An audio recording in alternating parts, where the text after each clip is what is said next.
Mr. Freeze is launching cryogenic rockets on your location. Oh, it's another freeze battle. I really don't want to do that. Find your limits, then push them further by battling 5 superpowered opponents. Level 10 plus. Oh, I can do this. This is easy. Scarecrow. This is easy peasy. Gucci breezy. Oh, that was terrible. I'm sorry.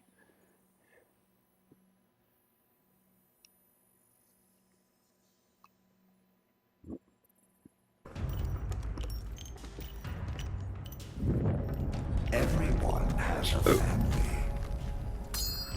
Not me, Scarecrow. Touched a nerve there. Begin. A lot of people are confused by that quote. They're like, yo, because like Deadshot, like Floyd Lawton, the character, they're just like, yo, Floyd Lawton does have a family. Like his whole backstory is like he loves his daughter. But even further into his backstory is that when he was a kid, he basically was the cause of not only his brother's death, but his mom and dad's. But his mom and dad were apparently like huge like dickholes. But I don't know. Apparently like that's why I like the if anyone's ever seen the Netflix movie Arkham Assault.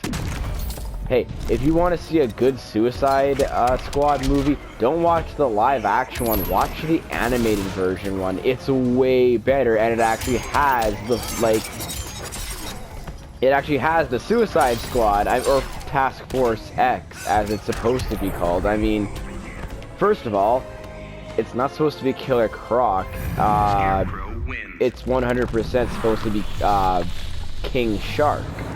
Which, to me, is a way better and way more menacing, fucking creature than Killer Croc. Like, Killer Croc, like, yeah, sure, he's scary, but King Shark is a dude who's basically the son of a Hawaiian shark god who cannibalizes upon people. Like, the opening scene that introduces him into the movie, it's like a scene out of Scarface. Daddy approves, Cyborg. There's like a police raid on a hotel, like by the beach, and inside the hotel room, there's a bunch of bodies hanging from the ceiling that are just stripped of like skin and just bleeding like crazy. And when the police try to intercept him, King Shark, he's literally in the bathtub of the hotel, drenched in blood from bodies that are hanging above the bathtub. So basically it was a shower that was created from corpses. Yeah. That's a little more dynamic than, oh, I live in the sewers and I eat garbage. Like, no. The dude literally, in Arkham Assault, he's basically he's like a Mayan fish god. He requires blood sacrifice and like just yeah, I shot first, buddy. Call me Greedo, I shot first.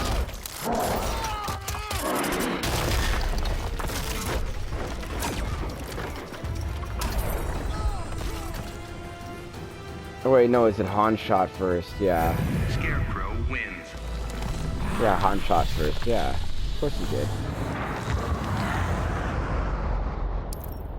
Wait a minute. Actually, I totally forget the controversy between that scene. Like, why are Star Wars fans pissed off because they say who shot who first? I don't know. I was more of a Star Trek fan. I was more with Captain James T. Kirk.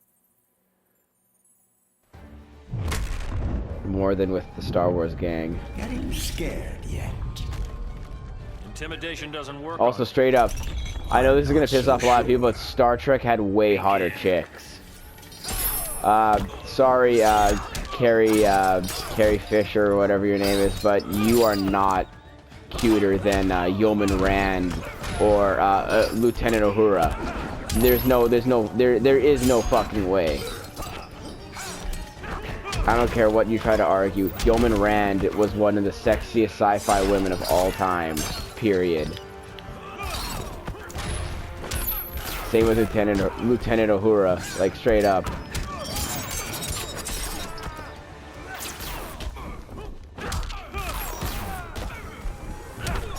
I take the Star Trek women over the Star Wars women any day of the week.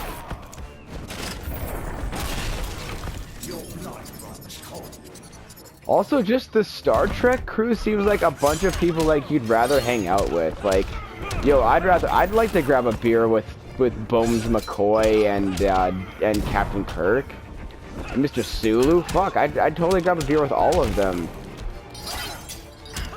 Hell, I'd want to grab a beer with Mr. Spock just because I want to see what it would do to him. Like, what does alcohol do to an emotionless creature? Maybe he wouldn't even drink it because to drink beer is illogical.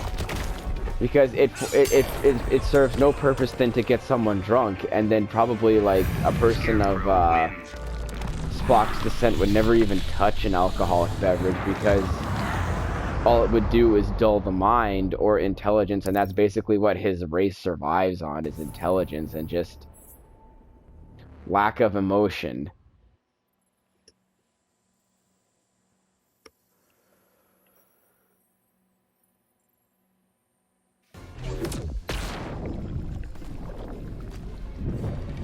Don't you look scary? Quiver in my presence, worm. I'll leave the quivering to you.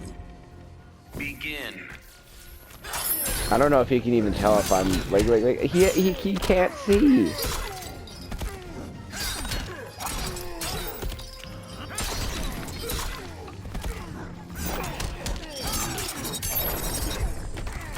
Wow, that was okay. Cool.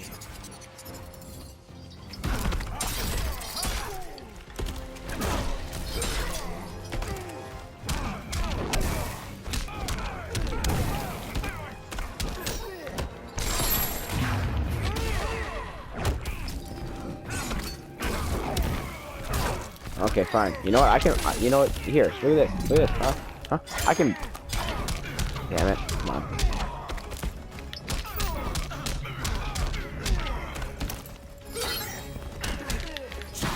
Yeah, I can barf too, buddy.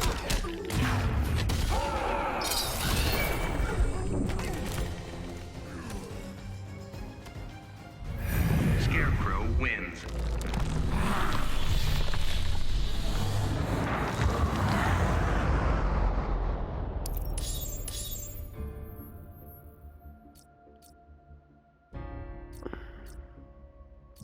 Oh goody. Something for my Wonder Woman arsenal. Just what I needed. Just exactly what I needed, you know?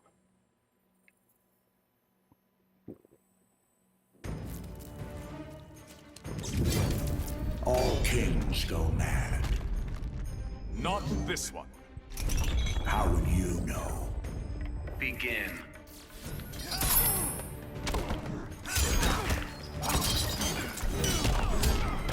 Hate to say it to the Aquaman, but yeah.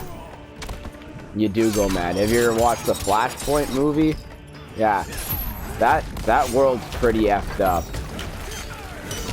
Like straight up, that's also one of the best DC movies I've ever seen, next to the one where Darkseid invades Earth and he's just like, he basically fucks up like the entirety of Metropolis.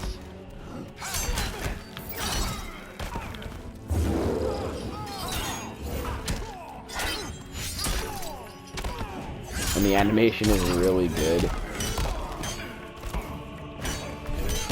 Those are two of probably the best DC movies, like the animated ones. Is Flashpoint and Justice League War.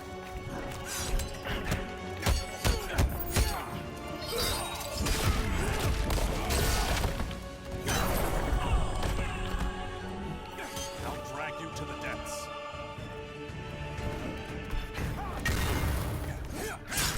That's what made me so hyped for the fact that Darkseid was a DLC character. I was like, yo, you mean the guy that that basically did a power bomb into the city, like from the shore, and it like blew up half the city?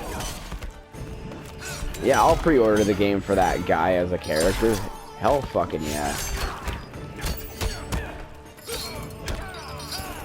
Okay, Aquaman, you can stop.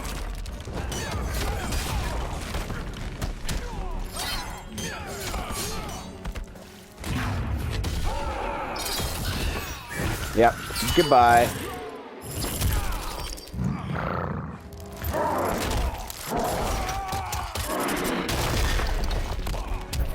Bye-bye. Scarecrow wins.